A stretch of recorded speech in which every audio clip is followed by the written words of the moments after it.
Hermano, con el tema que hemos titulado Jesucristo es único. Amén. ¿Recuerdan ello? El jueves pasado comenzamos ese tema, a abordar ese tema, Jesucristo único. Les decía, amados, que abordaba ese tema porque de Jesucristo hasta el sol de hoy, hermano, se hablan muchas cosas que desacreditan el valor, hermano, de la persona de Jesucristo. Hasta el sol de hoy, al punto de que muchas personas tienen a Jesús de Nazaret, a Jesucristo nuestro Señor, como un simple mortal, como todos los hombres, con la diferencia quizá que al igual o a la misma estatura, por ejemplo, de hombres como Gandhi, como Buda y como muchos grandes maestros a través de la historia, pues al Señor Jesús le han atribuido también simplemente el título de un maestro más, quizá de un profeta más. Usted se acuerda que en alguna ocasión el Señor Jesús preguntaba a los discípulos: ¿quiénes dicen la gente que soy yo? Y algunos decían: tú eres Jeremías, que tú eres... Bueno, nombraban cantidades de profetas y menos realmente quién era Jesucristo. Y recuerda usted, hermano, ese pasaje que está ahí en el Evangelio según San Mateo, cuando dice la Escritura que a Pedro le fue revelado quién era el Señor. Y dice Jesús de Pedro que era bienaventurado porque el Padre mismo le había revelado quién era realmente él, y no como muchos en aquel tiempo, hermano, hablaban simplemente de Jesús como un maestro, un rabino, simplemente. Algunos ni por maestro le tenían, sino como un farsante, alguien mentiroso, ¿verdad? Como muchos quizá en aquel tiempo habían aparecido y que por causa de eso también, usted sabe que el enemigo ya ha estado trabajando allí, pues al aparecer el Mesías, Jesucristo, verdaderamente, hermano, hubo rechazo absoluto de la gran mayoría de las personas en aquel tiempo. Hoy no es algo, hermano, ajeno a nuestra realidad. Jesucristo sigue siendo para muchos alguien común y corriente, un simple mortal que inclusive vino a tener esposa y familia. Entonces, con respecto a eso, he querido que a través de la Escritura nosotros podamos recordar, hermano, de nuevo, que Jesucristo es único entre todos los hombres. Jesucristo hombre, Jesucristo Dios. Él, mientras tuvo un cuerpo de carne, pues era hombre netamente, pero netamente Dios. Amén. De ahí ese gran misterio, hermano, ¿verdad? Y que para los griegos en aquel tiempo era locura de que Dios, un Dios, se hubiese hecho hombre, se hubiese rebajado a la humanidad y morir de la manera como murió.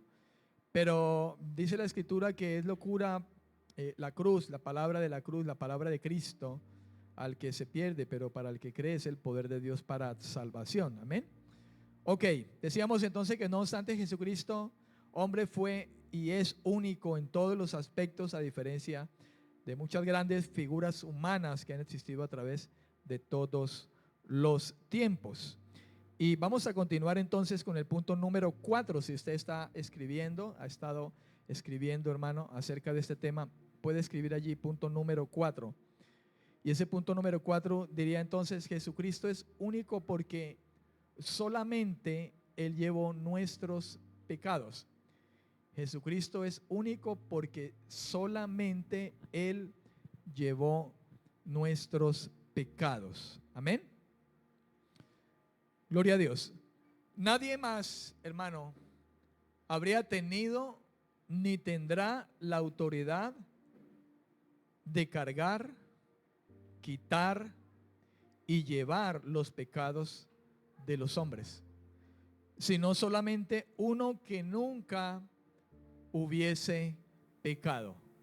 La Biblia dice que todos los hombres, hermano, pecaron y fuimos destituidos de la gloria del Señor. Un versículo muy conocido por nosotros, inclusive importante dentro de la evangelización que nosotros hacemos, hermano.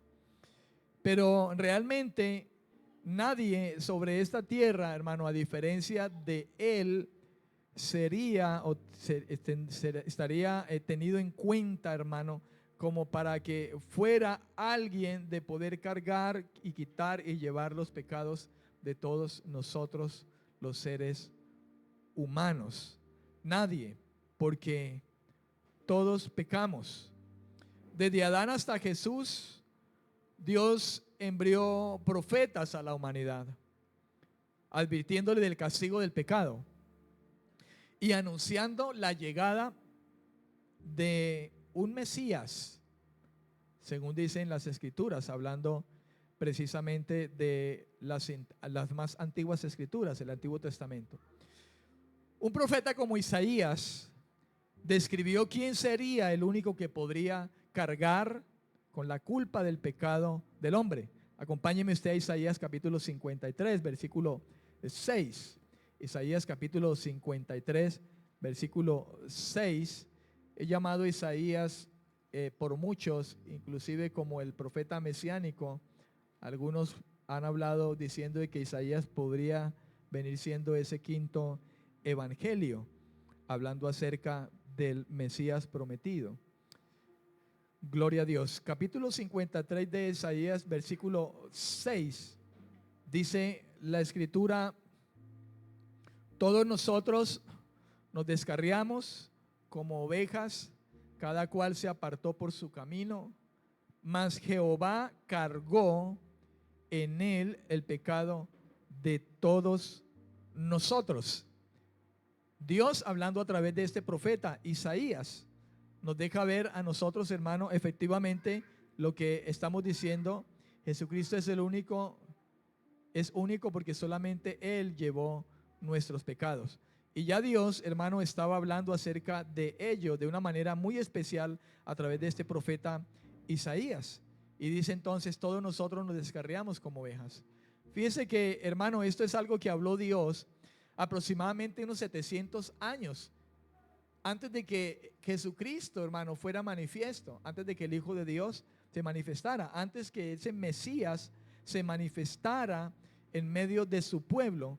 Ya el Señor estaba hablando acerca de ello, hermano, y diciendo: todos nosotros nos descarriamos como ovejas, cada cual se apartó por su camino, cada cual buscó hacer su propia voluntad, en alguna manera podríamos decirlo.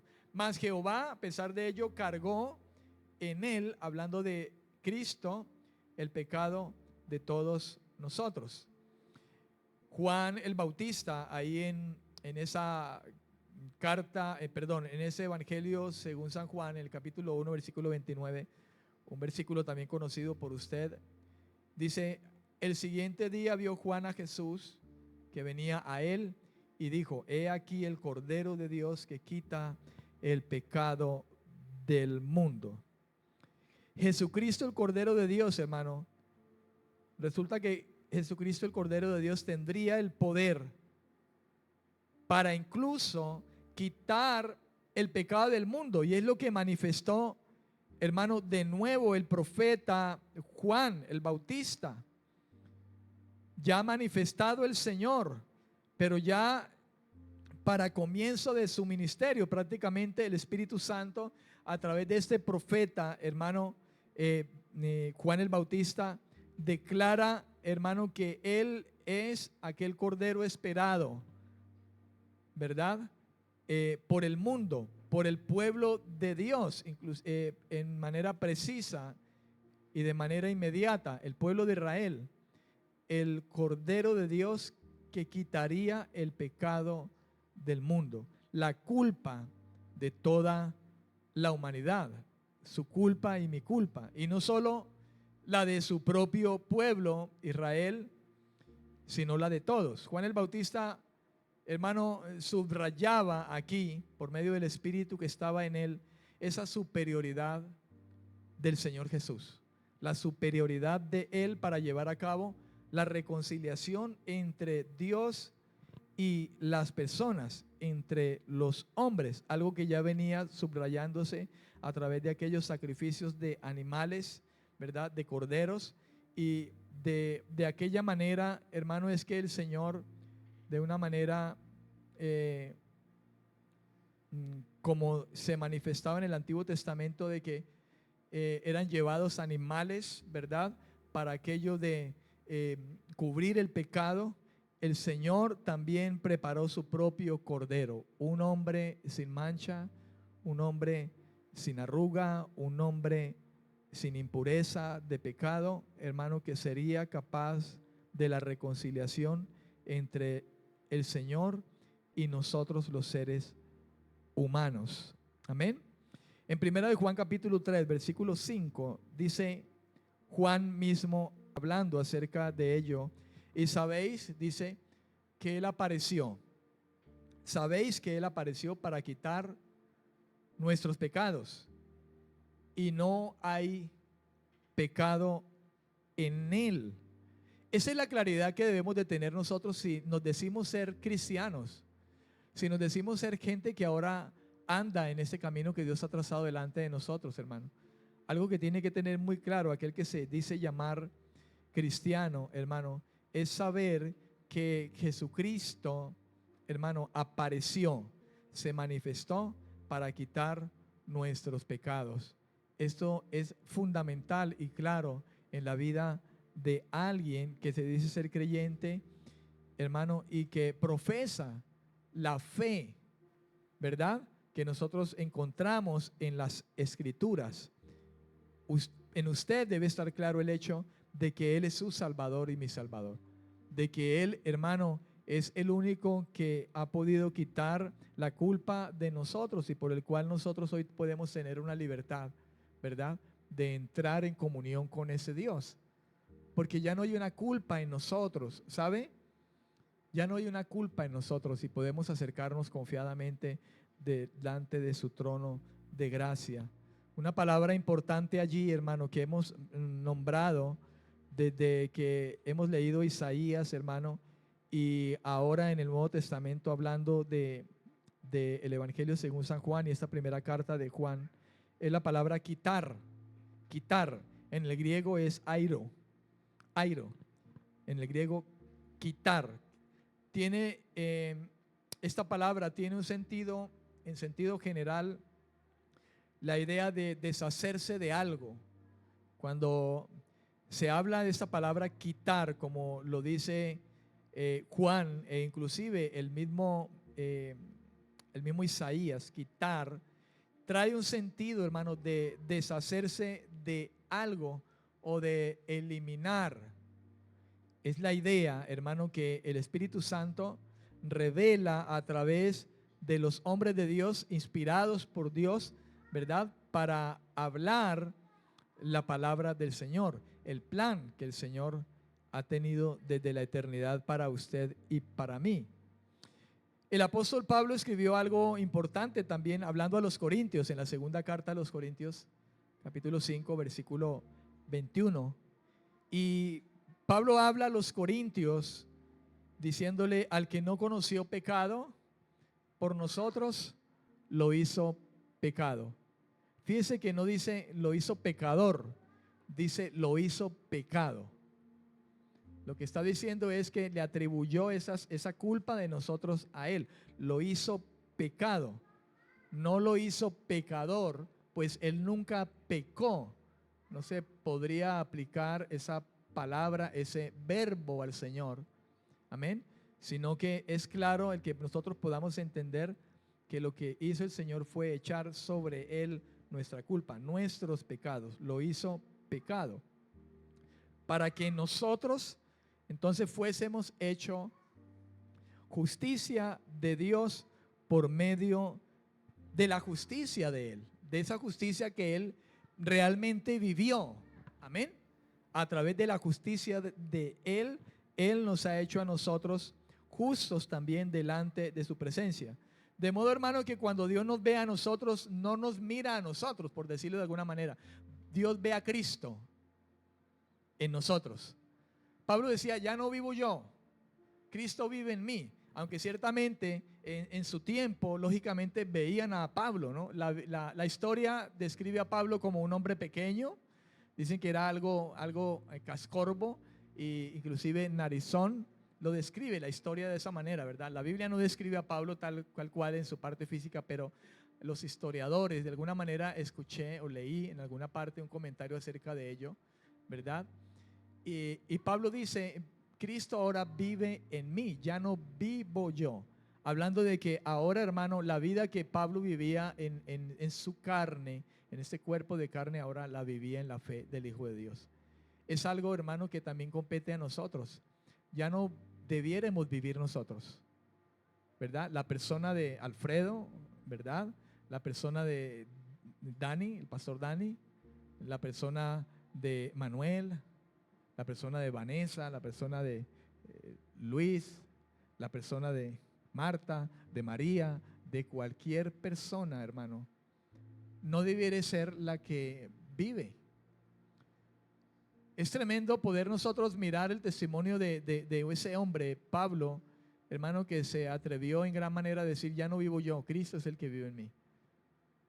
Es tremendo, hermano, poder escuchar a ese hombre, porque yo creo, hermano, que si Dios de alguna manera le escoge de la manera como le escogió, Dios mismo preparó, hermano, de manera especial, con toda su gracia, digámoslo de esa manera, a Pablo para que inclusive él llegara a hablar de esa manera.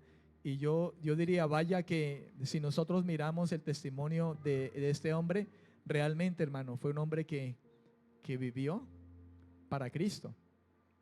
Ya no vivió más para él.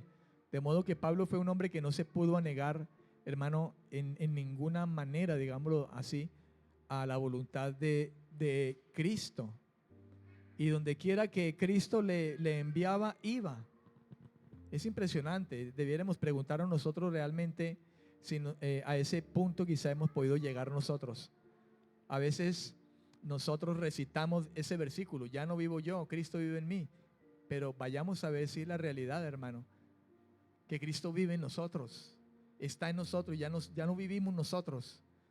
Pues a veces ponemos a Cristo, hermano, a hablar necedades a través de nuestra boca. Yo no me puedo imaginar, si Cristo vive en mí, ¿cómo puedo yo hablar necedades? ¿Cómo puedo yo mirar lo que no debo mirar?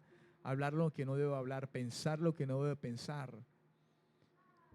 No estoy exaltando a Pablo, hermano, a la estatura, a la medida de Cristo, porque el mismo Pablo dijo, yo no pretendo decir que yo ya lo alcancé, pero yo corro esa carrera abrazando a aquel que me abrazó primeramente a mí. Pero puedo decir, hermano, que de alguna manera Pablo, como decía en algunas ocasiones, él moría cada día para que Cristo viviera. Inclusive él mismo llegó a hablar de cuán miserable, quizá en ocasiones cuando llegó a fallar de alguna manera, se sentía, y dio gracias a Dios por Jesucristo, el único, hermano, el único que ha muerto por nuestros pecados y ha llevado nuestra culpa, el único. Por eso Él es digno, hermano. Él es digno delante de nosotros. Él es digno. Es digno de que nuestra vida viva postrada, hermano, a los pies de Él, en la manera de que nuestra vida está rendida a su voluntad. ¿Verdad? No sé usted, pero qué miserable se siente uno, hermano, cuando llega a pecar, ¿verdad? Y tiene que doblar su rodilla y decirle, Señor, pequé. Y tenemos que llorar y decimos, Señor, yo soy un miserable. Porque llegar al punto donde llegué, no sé si a usted le ha pasado en alguna manera, hermano, ha tenido que doblar sus rodillas, no sé si lo ha hecho, pero yo mismo lo he hecho, ¿verdad? En ocasiones, hermano, cuando uno sabe que ofende su santidad y uno no tiene a veces más palabras que decir, Señor, perdóname, qué miserable soy, ¿verdad? Y nos rendimos a los pies del Señor. Al único que merece, hermano, que nosotros rindamos nuestra vida, porque Él fue perfecto, único, hermano, el único que pudo llevar nuestra culpa, y por eso es digno de que nosotros podamos rendir toda nuestra vida al Señor. El perfecto Hijo de Dios cumplió el requisito perfecto de la ley. ¿Escuchó eso? El perfecto Hijo de Dios cumplió el requisito perfecto de la ley perfecta de Dios. Solo Él lo pudo hacer. Solo Él. Si pensamos nosotros en el fundamento de toda la ley, hermano, hablando de la ley moral, esos 10 mandamientos, ese no matarás, no dirás falso testimonio, no adulterarás, no tendrás dioses delante de ti. Eso lo cumplió Jesús de manera perfecta, hermano. Nosotros diríamos, no hubo reparo, ningún reparo de parte del Dios el Padre con respecto a la santidad de aquel que estuvo en medio de nosotros, que fue semejante a los hombres. Amén. Que se hizo semejante a los hombres. Él es perfectamente brillante, perfecto. El salmista lo describe como el más hermoso de los hijos de los hombres. Toda la gracia se derramó sobre él. En la carta a los Hebreos, si usted va a la carta a los Hebreos, abre allí en Hebreos capítulo 7, versículos 26 y 27. Vamos a leerlo. Hebreos capítulo 7, versículos 26 y 27. Nosotros sabemos que Hebreos, hermano, es una epístola de gran bendición, hermano, para nosotros, donde se despejan tantas cosas con respecto a Jesucristo nuestro Señor, como la realidad de todo aquello que era simplemente sombra de lo que había de venir. Hebreos 7 del 26 al 27 dice, porque tal sumo sacerdote nos convenía. Dos puntos. Y fíjese cómo lo describe el autor inspirado por el Espíritu de Dios. Dice, nos convenía, dos puntos, santo, inocente, sin mancha, apartado de los pecadores y hecho más sublime que los cielos mismos, que no tiene, versículo 27, que no tiene necesidad cada día, dice, como aquellos sumos sacerdotes, de ofrecer primero sacrificios por sus propios pecados y luego por los del pueblo, porque esto lo hizo una vez para siempre, ofreciéndose a sí mismos. Si bien los sacerdotes entraban delante de un altar, ¿verdad? Aquí en esta tierra, en un templo hecho por manos de hombres, Jesucristo entró al cielo mismo. Pero quizá nosotros de alguna manera, ¿verdad? Nosotros también, hermano, podemos entrar delante del trono de la gracia, pero lo hacemos, hermano, en la plena certidumbre de fe en aquel que murió por nosotros. Limpiados por la preciosa sangre de Jesucristo, por el camino nuevo que Él nos abrió, podemos espiritualmente hablando entrar con toda libertad delante de la presencia de Dios. Y lo hacemos solamente, hermano, por el hecho de que la gracia de Cristo, Dios la ha puesto en nosotros, ¿verdad? Y podemos entrar confiadamente delante de su trono de gracia. Ya no como esos sacerdotes que entraban por la sangre de animales, sino porque nosotros fuimos rociados con la sangre de Cristo y podemos entrar con libertad delante del trono de gracia. Fuimos lavados, limpiados por su sangre, justificados. De modo que Dios nos mira a nosotros en Cristo y por Cristo, que está en nosotros. No por nuestra propia justicia, hermano. Y de ahí la importancia de poder entrar en plena certidumbre de fe, con corazón rendido delante de Dios y siempre con también, hermano, con la conciencia, hermano, de siempre estar dispuestos delante del Señor a reconocer nuestros propios pecados, nuestros propios errores. Es una bendición que siendo gente, hermano, que siendo justificados por Él, y aún siendo gente que de alguna manera puede pecar, podamos entrar delante del trono de la gracia de Dios confiadamente en cualquier momento. Aquel sumo sacerdote tenía que esperar un año, ¿verdad? Cada año había alguien que entrara, uno. Nosotros podemos entrar, tenemos entrada libre, hermano, ¿verdad? Delante del trono de Dios. Donde quiera que usted esté. No tiene que ir necesariamente al cuarto o venir a una casa como esa donde nos reunimos. Donde usted esté, hermano, en el bus, en la bicicleta, en la oficina, usted ora a Dios, hermano, y usted entra, ¿verdad? Tiene entrada delante del trono de la gracia del Señor. Esto es una bendición muy grande, hermano. Podemos entrar. Somos real sacerdocio, linaje escogido, nación santa, pueblo que Dios adquirió y que podemos entrar con toda libertad. Cada vez que un verdadero hijo de Dios, hermano, alguien redimido, alguien por el cual murió Cristo y se llevó su pecado y su culpa, cada vez que invoca el nombre del Señor, el Señor está allí. La Biblia dice que Él está atento a las oraciones de aquellos que invocan el nombre del Señor y lo invocan en verdad, viviendo en verdad. Amén. En estos versículos que hemos leído, hermano, se explica que Jesús es un sumo sacerdote eterno, sin pecado, que se ofreció, dice, a sí mismo, no como los otros sacerdotes que ellos ofrecían animales, corderos, toros, becerros, sino que este se ofreció a sí mismo, él mismo, como sacrificio por los pecados de todos. En Hebreos 7:26, fíjese lo que resalta, hermano, el autor. Hebreos 7:26, en ese versículo dice: Jesús es santo, es inocente y es sin mancha. Jesucristo, hombre. Estamos hablando de el hombre, Jesucristo, hombre. A diferencia de usted y de mí y de los sacerdotes, aquellos, hermanos, según la tribu de Leví, Jesús, a diferencia de todos ellos y todos nosotros, Jesús era santo y será santo, inocente, y dice sin mancha. Él, dice, está apartado de los pecadores, apartado. Amén. Él, estamos hablando de Él como el único, ¿verdad? El único en poder llevar nuestros pecados, a diferencia de los sacerdotes que llevaban sacrificio por sus propios pecados. Él, a diferencia de esto, se ofreció a sí mismo y sin pecado. Él es exaltado por encima de los cielos.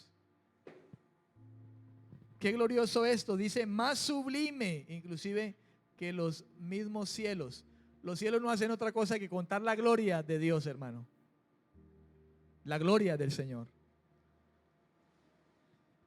Él tiene un sacerdocio inmutable porque vive para siempre. Y dice también, puede salvar perpetuamente a los que se acercan a Dios. Importante esa palabra. Él puede salvar provisionalmente. No, ¿no es cierto? Dice, Él puede salvarlos y cuando los salva perpetuamente. No provisoriamente. No que hoy soy salvo, mañana no. Como pequé, como caí en un pecado, se fue mi salvación y entonces Dios me quitó la salvación y tengo que volver a hacer una oración de fe o tengo que, qué sé yo, porque volver otra vez a coger la salvación. No, aquí dice perpetuamente, Dios me la dio. Amén. Y cuando Dios me da la salvación, hermano, Él sabe cómo hizo. Si Dios dice, te doy salvación, Él me sella y no me suelta. Pastor, ¿por qué pecamos? Porque a veces estamos en esta carne, hermano. Pero Él es abogado también entre muchas cosas, ¿verdad? Y Él no juega a que hoy te quito la salvación, mañana te la doy, y como pecaste, pues pasarla para acá, mañana vuelvo y te la doy otra vez. No, hermano. No, eso sería falta de seriedad, digámoslo, hablemos de esa manera humana, ¿verdad? El Señor sería inserio. Hermano, si hay alguien que es serio, es el Señor. De modo que Dios, como no improvisó en ninguna manera, Dios tampoco juega que hoy me quita la salvación, mañana me la da, luego se la quita. No, hermano, Dios te salvó. Dios te salvó. Pecamos, sí. Tenemos un corazón que si peca, llega a pecar, abogado tenemos para con el Padre. Y Dios, el Señor nos limpia. Y está en ese proceso de santificarnos cada vez más, llevándonos a una perfección. No vamos a ir al cielo siendo perfectos. Vamos a ir al cielo porque Él nos dio salvación, Él nos selló. Porque somos suyos. Pecamos aún, claro, somos vulnerables. Pero ahí está Él en su paternidad. Y nos llama, nos corrige, nos disciplina y nos azota si debe hacerlo. Pero somos sus hijos. No juguemos con el hecho de que Dios nos ha dado una salvación perpetua. Ya estamos asegurados, entonces pequemos. No, hermano. Porque de Dios nadie se burla. ¿Verdad? Hebreos 7:27, ahora en el versículo 27. ¿Qué resalta, hermano, el autor? Dice, no necesita ofrecer sacrificios día tras día. Jesús, como los otros sumos sacerdotes. y ofreció un sacrificio por los pecados de la humanidad una sola vez al ofrecerse a sí mismo. Una sola vez se ofreció. De modo que una sola vez nos salva también, de igual manera. El autor de Hebreos considera que el plan final de Dios para la salvación, hermano, involucró a un sumo sacerdote que fuera eterno, exaltado y sin pecado. Sin pecado. Jesús era perfecto y sin pecado, por lo que no necesitaba ofrecer sacrificios por sí mismo. Se ofreció antes él mismo, a sí mismo, como sacrificio por los pecados de nosotros, de una vez y por todas. Amén. Esto es importante tenerlo en cuenta nosotros. Consumado es, dijo el Señor. Ya, la deuda fue pagada totalmente. En eso el Señor es único.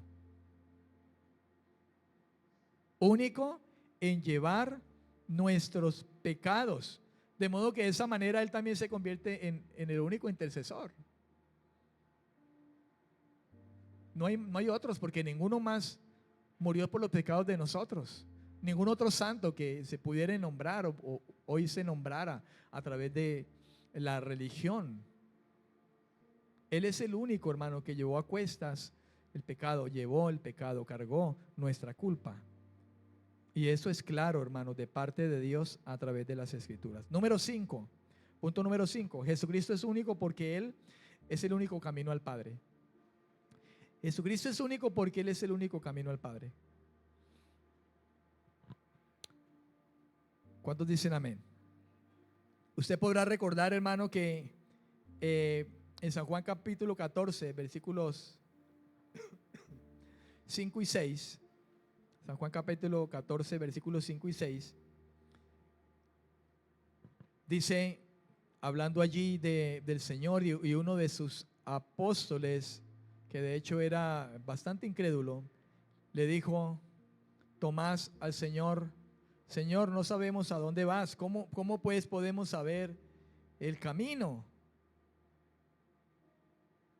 ¿Verdad? Cuando Jesús hablaba acerca de que Él habría de partir, Él habría de volver de nuevo. Y dijo: Señor, ¿y a dónde vas? O sea, ¿nosotros cómo vamos a ir? ¿Cómo podemos saber a dónde vas? ¿Cómo podemos saber el camino?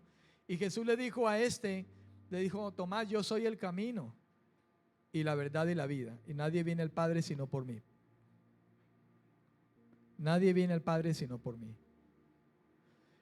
Los tres conceptos que Jesús usa, hermano, en esta expresión: el camino, dice, la verdad y la vida, no eran conceptos, hermano, que los discípulos del Señor y muchas personas que le escucharon hablar estas palabras desconocieran. No era realmente algo que desconocieran, hermano, los oyentes, los que estaban alrededor de él, hermano, y le escuchaban hablar de esta manera que quizá nunca habían oído hablar a nadie. Y como esto, hermano, era conocido, hermano, ya de muchos, esto era algo que ya los maestros, por lo menos los maestros de aquel tiempo, ya habían escuchado o habían leído, hermano, que se usaba también con referencias en el Antiguo Testamento. Ahora el Señor Jesús se encontraba aplicando estos conceptos de manera clara, abiertamente, a sí mismo. Si usted va, por ejemplo, al Salmo 119, versículo 30 y versículo 37, el salmista, hablando del Antiguo Testamento, en el versículo 30 de ese Salmo 119 dice: escogí el camino de la verdad. Escogí el camino de la verdad. Y allí ve usted, hermano, referencia acerca de lo que ya ellos habían escuchado que se usaba, hermano, con respecto a Dios solamente en el Antiguo Testamento. Dice: he puesto tus juicios delante de mí. Versículo 37 de Salmo 119 dice: aparta mis ojos que no vean la vanidad, avívame en tu camino. Un versículo también, un pasaje muy conocido por nosotros, Proverbios 14:12, dice el proverbista Salomón, que escribió los proverbios, dice: hay camino que al hombre le parece derecho, pero su fin es camino de muerte. Por eso hablamos de que Jesucristo es el único camino al Padre, porque el hombre se ha trazado distintos caminos. Es más, hoy en día se dice, todas las religiones llevan a Dios, ¿verdad? Todas las religiones llevan a Dios. De ahí de que se unirán en algún momento de la historia las religiones, porque todas las religiones llevan a Dios, ¿verdad? Usted de esta religión, usted de esta, eso no importa, todas llevan a Dios. Pero la verdad, hermano, es que el hombre se ha hecho caminos, ¿verdad?, suyos mismos, con los que cree que va a llegar al Señor. Uno de esos caminos es, por ejemplo, el camino de las buenas obras, de las obras de caridad, o de los sacrificios que muchos suelen hacer, pensando que por medio de ello Dios lo está mirando, y entonces por esos sacrificios, cuando llegue su muerte, Dios se lo va a llevar, ¿verdad? Porque pobrecito, porque hizo sacrificios, porque se laceró, porque subió de rodillas a un monte, porque dio su cuerpo para ser quemado, porque hizo grandes sacrificios, porque se sacó un bocado de su boca para ayudar a alguien. No, hermano, nada de lo que usted y yo podamos hacer como un camino que nosotros mismos estemos haciendo para poder llegar al Padre, hermano, será el camino que nos llevará. Nada de lo que hagamos. Ni aunque si decimos que somos gente que ora mucho, porque oramos mucho, porque nos congregamos mucho, porque no sabemos toda la Biblia. Nada de eso. Porque si vamos a hablar de alguna manera de Biblia, hermano, pues hasta el diablo sabrá más que nosotros, ¿verdad? Y hay gente que hace muchas más obras que usted y que yo, ayudando a gentes, dando dinero para un lugar, para un lugar para otro, para una necesidad. A veces hay gente que hace muchas más cosas que nosotros, pero no es por ello, hermano, ¿verdad? Jesucristo dejó bien claro diciendo que Él era el camino, la verdad y la vida. Esa es una de las declaraciones de los gran yo soy, de esos grandes yo soy que Jesús habló a través de el Evangelio según San Juan. Una triple declaración de lo que Él es, de lo que el Señor es. Las dos últimas expresiones, Él dijo: yo soy el camino, la verdad y la vida. Esas dos últimas expresiones pudieran explicar, hermano, el sentido en el que el Señor quizá es el camino al Padre, el camino mismo. Él es el camino porque Él es la verdad acerca de Dios. Por eso Él es el camino. Él es el único camino porque Él es la verdad acerca de Dios. Él vino a hablar verdad, a hablar la verdad de Dios. Encontrarse con la mentira de los caminos que los hombres se han hecho. Él es el camino porque Él es precisamente la verdad de Dios, acerca de Dios y la verdad de Dios. Es decir, Él es la única revelación fidedigna del Padre. Por eso nosotros debemos de tener por cierto eso. Toda la Escritura es la verdad de Dios. Es el testimonio de Dios a través de Cristo. Él es el único que conoce al Padre por haber estado con Él. Se recordará lo que dijo Juan: en el principio era el verbo estaba con Dios y el verbo mismo era Dios. Por lo tanto, también Él es el único que puede, hermano, hablar con autoridad sobre Él, sobre el Padre, sobre Dios. Y lo mismo pasa con la vida. Cuando Él dice: yo soy la vida. Lo mismo pasa con la vida. El Padre se la había dado para que a su vez Él también pudiera dársela a quienes creen en Él. Él pudiera dárselo a quienes creen en Él. En el capítulo 10 del Evangelio según San Juan, versículo 10, dice: el ladrón no viene sino para hurtar y matar y destruir. Yo he venido, dice el Señor, para que tengan vida y para que la tengan en abundancia. Y para que la tengan en abundancia.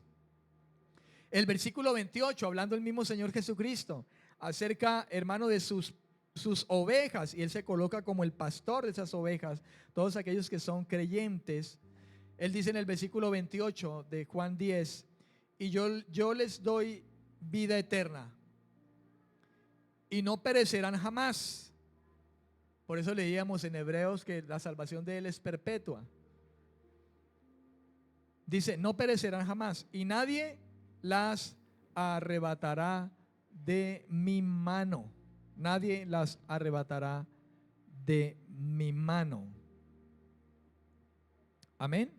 Nadie las arrebatará de mi mano. En San Juan capítulo 5, versículos 24 al 26. San Juan, leamos San Juan capítulo 5, versículos 24 al 26. Dice: de cierto os digo, y son palabras del Señor Jesucristo, el que oye mi palabra y cree al que me envió. Escuche con atención, mi querido hermano. El que oye mi palabra, ese oír no es oír por oír. Se trata de atender. El que presta atención las oye con detenimiento para tenerlas en cuenta. El que oye mi palabra y cree al que me envió tiene vida eterna y no vendrá a condenación, mas ha pasado, dice el Señor, de muerte a vida. De cierto, versículo 25, de cierto os digo, viene la hora, y ahora es cuando los muertos oirán la voz del Hijo de Dios, y los que la oyeren vivirán. Porque como el Padre tiene vida en sí mismo, así también ha dado al Hijo el tener vida en sí mismo.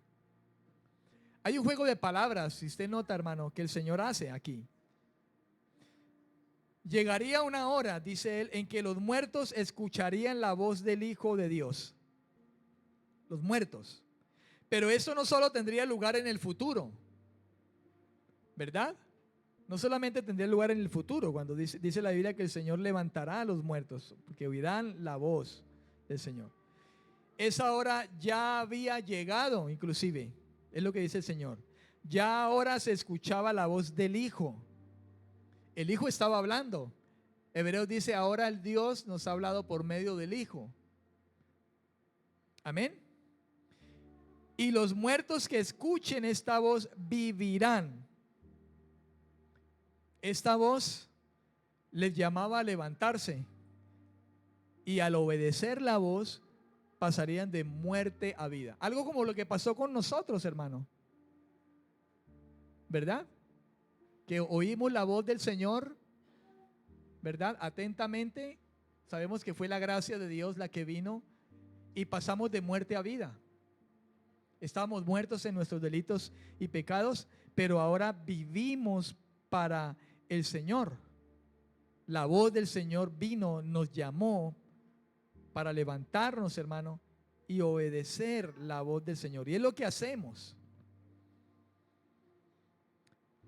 Hay frases dentro de esos versículos que hemos leído, y son, por ejemplo, lo que dice el Señor: los muertos. Cuando dice los muertos, como habla ahí en el versículo 21, los muertos, 5:21 le dije, 5:21, ¿verdad? Vayamos a capítulo 5, versículo 21, dice: porque como el Padre levanta a los muertos, ¿verdad?, y les da vida, así también el Hijo a los que quiere da vida. Con esa palabra los muertos, y con la frase del versículo 28, donde dice: y los que están en el sepulcro, deberemos pensar, hermano, que se trataba de personas que habían fallecido de manera natural. Amén. Que habían fallecido de manera natural. Habían muerto, porque está escrito para los hombres que vamos a morir. Y para el y ahora es, que dice el Señor también allí en esos versículos que leímos, podemos pensar concretamente en muertos como, por ejemplo, Lázaro, que ciertamente, hermano, escuchó la voz del Señor que le dijo: Lázaro, ven fuera. Podríamos pensar también para el ahora es, también en el caso de la hija de Jairo, que también levantó el Señor, y ahora era y estaba levantando muertos, porque ciertamente lo hizo el Señor. Amén. Y ahora era también, era de manera inmediata, y lo vieron, hermano, muchos, como el caso de la hija de la viuda de Naín, también, de igual manera. Estas resurrecciones, hermano, son una señal de la resurrección de los muertos futuros, de la resurrección que Dios habría de hacer de nuevo, ¿verdad? Uno de los milagros que quizá nosotros encontramos y que resalta mucho, hermano, es el hecho de aquel Lázaro que llevaba 4 días. Quizá de los milagros, hermano, que más nos lleva, hermano, a esa certeza de la resurrección futura. Recuerde que Marta dijo: sí, Señor, yo sé que tú lo levantarás en el futuro levantarás, pero Jesús estaba hablando de la hora. Él iba a ser una hora. Y fue cuando el Señor entonces habló y el muerto Lázaro, que llevaba 4 días, ya gedía, ¿verdad? Olía maluco. Los que estaban allí decían: Señor, ya huele, son 4 días. Pero dijo el Señor: Lázaro, ven fuera, sal fuera. Amén. Sal fuera. Uno pensaría, hermano, cuando la trompeta suene, el Señor con voz de arcángel, con voz de trompeta, con trompeta de Dios, dice: ¿quiénes se levantan primero? ¿Quiénes son levantados primero? Los muertos. Ya no hay ni mal olor ahí, hermano, ya ni huesos hay. Y los recién muertitos, que cuando llega el Señor habrán recién muertitos, los acabaron de enterrar hace una hora. Habrán otros que la semana pasada, y imagínense, Lázaro llevaba 4 días, ya olía, y alguien de una semana, 8 días, ya el doble de lo que estaba oliendo Lázaro. Y se levantarán, porque con voz de trompeta el Señor hablará, con voz de arcángel, con trompeta de Dios, dice la Biblia, y serán levantados. Hermano, esto no era sino algo más que estaba demostrando, hermano, lo que el Señor tiene planeado para el futuro. Todas estas resurrecciones, hermano, son de alguna manera una señal de lo que el Hijo de Dios llegaría a hacer con los muertos futuros. Amén. Gloria al Señor. Número 6. Jesucristo es el único en haber tenido poder sobre la muerte y volver a la vida. Ahora se trata de Él mismo. Ya no de Él levantando a otros, como a Lázaro, como al hijo de la viuda de Naín, como la hija de Jairo. Ahora se trata de que Él mismo, hermano, es el único en haber tenido el poder de Él mismo, de Él levantarse de la muerte y volver a la vida. En el Evangelio según San Juan, capítulo 2, versículos 18 al 19. Evangelio según San Juan, capítulo 2, versículos 18 y 19. Dice: y los judíos respondieron y le dijeron: ¿qué señal nos muestras, ya que haces esto? Y respondió Jesús y les dijo: destruid este templo. ¿Usted se acuerda de esos versículos, hermano? Dice el Señor: destruid este templo y en 3 días lo levantaré. Le dijo el Señor a aquellos que en aquel tiempo estaban allí, después de que había ocurrido la purificación del templo. Usted conoce la historia, hermano, a través de los evangelios habla acerca de los hechos. Y dice el Señor, en 3 días lo levantaré. Hermano, con su sacrilegio, lo que ellos estaban haciendo, estaban destruyendo el templo. La Biblia dice que el celo de su casa, hermano, movió al Señor a esa manera como Él, hermano, sacó a aquellos mercaderes del templo. Eso también lo debían hacer ellos con su propio cuerpo. De hecho, Jesús sabía, ¿verdad? Esto era parte de la obediencia y el propósito por el cual vendría Jesús, ¿verdad? Esto también lo debían hacer con Él, con su propio cuerpo. Y por eso él hablaba de esta manera, destruir este templo, pero Él hablaba de su propio cuerpo, como dice en el versículo 21. Dice, más Él hablaba del templo de su cuerpo. Jesús sabía que eso lo iban a hacer. Esto nos lleva a nosotros entonces a su muerte. A su vez, Él levantaría de nuevo lo que ellos habían de destruir. Amén. Y esto nos señala entonces a nosotros la resurrección de Él de entre los muertos. Por eso dice, y en 3 días lo levantaré. Es como si dijeran, ustedes me van a matar, van a matar este cuerpo, lo van a destruir, pero yo lo voy a levantar. Fíjese que dice, lo levantaré, yo lo levantaré al 3er día. La señal que le prometía era la de su resurrección de entre los muertos.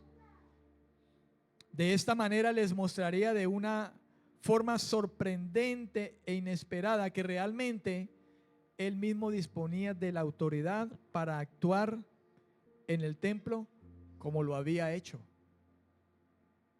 Si había alguien que tenía autoridad para hacer lo que hizo en el templo, era Él, hermano. Él tenía toda la autoridad de parte de Dios para hacerlo.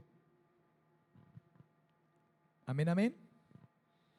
En San Juan capítulo 10, versículo 17 al 18, dice, por eso me ama el Padre. Sigue hablando el Señor Jesús. Por eso me ama el Padre. Porque yo pongo mi vida para volverla a tomar. Fíjense que el Señor, hermano, fue claro, solo que lógicamente no le entendían al Señor su manera de hablar. Pero con todo eso Él ya estaba mostrando, hermano, lo que haría. Por eso dice, nadie me la quita, versículo 18, nadie me quita la vida a mí, nadie me la quita, sino que yo de mí mismo la pongo. Tengo el poder para ponerla y tengo el poder para volverla a tomar. Y fíjese esto, este mandamiento yo lo recibí de mi Padre. Porque todo esto estaba, hermano, para Él. Y en eso aún debería obedecer el Señor. A usted lo van a matar, pero usted va a levantar. Se levanta. No diría así, pero es que era mismo Dios. Sí, pero era un hombre. ¿Verdad? Miremoslo de esta manera, hermano. No era cualquier hombre. La muerte de Jesús no es algo que a Él le sucede o que otros le imponen a Él, como le estaban imponiendo en aquel juicio. ¿Recuerdan cuando Pilato dice que lo crucifiquen? Porque los fariseos estaban gritando y muchos estaban gritando, crucifícanlo. No, hermano, no fue algo que le sucediera ni algo que le impusieran, sino que es cuestión de un sacrificio voluntario. Él se entregó a sí mismo voluntariamente por nuestros pecados. Amén. Además, el hecho de que Jesús puede disponer de su vida y de su muerte no se contradice, hermano, con el hecho de que esto sea un mandamiento. El Padre le dio mandamiento, hermano, de todo lo que Él haría. En San Juan capítulo 12, leamos por ejemplo en San Juan capítulo 12, versículos 49 y 50, palabras del mismo Señor. Dice, porque yo no he hablado por mi propia cuenta. El Padre que me envió, Él me dio mandamiento de lo que he de decir y de lo que he de hablar. Así que todo lo que él habló, que hemos leído, él no lo habló porque él quiso. El Padre dijo, usted va a decir todas estas cosas. Diga todo esto. ¿Verdad? Porque así iba a suceder. Y de eso le dio mandamiento el Señor. Y el Señor dice en el versículo 50 de ese capítulo 12 de San Juan, y sé que su mandamiento es vida eterna. Así pues, lo que yo hablo, lo hablo como el Padre me lo ha dicho. De modo que Él no estaba improvisando en nada. Jesucristo estaba hablando verdad, hermano.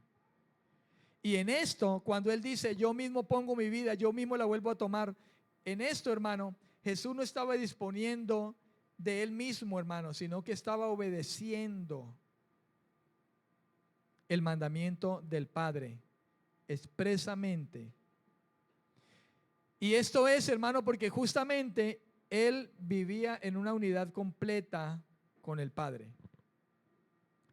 No era, hermano, algo ajeno al mandamiento del Padre, sino que expresa justamente la unidad que Jesús, la unidad completa que Jesús tenía en la obra con el Padre. Amén. Como dice allí en San Juan capítulo 10, versículo 30. Yo y el Padre uno somos. El Padre ha entregado al Hijo a la muerte. San Juan capítulo 3, versículo 16. Versículo que no sabemos de memoria ya. De tal manera amó Dios al mundo que dio. Él dio a su Hijo. El Padre ha entregado al Hijo a la muerte. ¿Ve usted? No fue que le quitaron, que lo mataron, que fue ordenado por Pilato, que los fariseos fueron. No, hermano. La realidad aquí es que el Padre entregó al Hijo. Y el Hijo se ha sacrificado a sí mismo. El Hijo obedece por completo el mandamiento del Padre. ¿Recuerda usted cuando oraba allá en Getsemaní? Señor, hágase tu voluntad y no la mía. Sujeto al mandamiento de Dios. Su resurrección no fue espiritual, sino física. Como lo dice San Lucas capítulo 24, versículos 39 al 40. Lea conmigo. San Lucas 24, versículo 39 al 40. Mirad mis manos y mis pies, que yo mismo soy. Palpad y ved. Porque un espíritu no tiene carne ni huesos. Recuerdan que ellos creían que habían visto un fantasma, ¿verdad? Inclusive. Dice, porque un espíritu no tiene carne ni huesos, como veis que yo tengo. Y diciendo esto, les mostró las manos y los pies. Hermano, Lucas no menciona de manera explícita la razón por la que los discípulos podían reconocer a Jesús por sus manos y sus pies. Pero lo que sin duda alude, hermano, es a las heridas que Jesús recibió durante su sacrificio, durante su crucifixión. Además, Jesús quería mostrarles la corporalidad de su resurrección de la muerte. Él se levantó, hermano, con carne y hueso. Hombre, las escrituras lo dicen. Venga, toque, palpe, que soy yo, el mismo que crucificaron. Mire las heridas, el costado. Él resucitó de entre los muertos, hermano. Amén. La palabra palpad es la palabra selapao, con P inicial, selapao y H intermedia, pao, selapao. Es la palabra palpad, cuando él dice palpad y ved, palpad, que significa toque, tocar. Es la misma palabra que inclusive usó Juan en la primera carta de Juan, capítulo 1, versículo 1. Con ese versículo termino. Primera de Juan, capítulo 1, versículo 1. Juan vuelve a usar de nuevo esta palabra que usó en su evangelio. Y dice, lo que era desde el principio, lo que hemos oído, lo que hemos visto con nuestros ojos. Escuche, lo que hemos contemplado y palparon, dice Juan, palparon nuestras manos tocante al verbo de vida. Fíjense que una vez más, hermano, Juan da testimonio en esta primera carta, hermano, de él como testigo ocular de Cristo durante su vida terrena, de su muerte y de su misma resurrección. Dice, nosotros lo palpamos, ¿verdad? Nosotros lo palpamos, lo tocamos. De modo que en esto, hermano, hablamos de Jesucristo hombre, no como cualquier hombre, sino como el único que tuvo el poder, hermano, para volver a la vida, morir y volver a levantarse. Oremos al Señor, amén. Oremos a Dios. Continuamos dentro de 8 días si Dios nos presta la vida, amén. Dentro de 8 días. Oremos al Señor.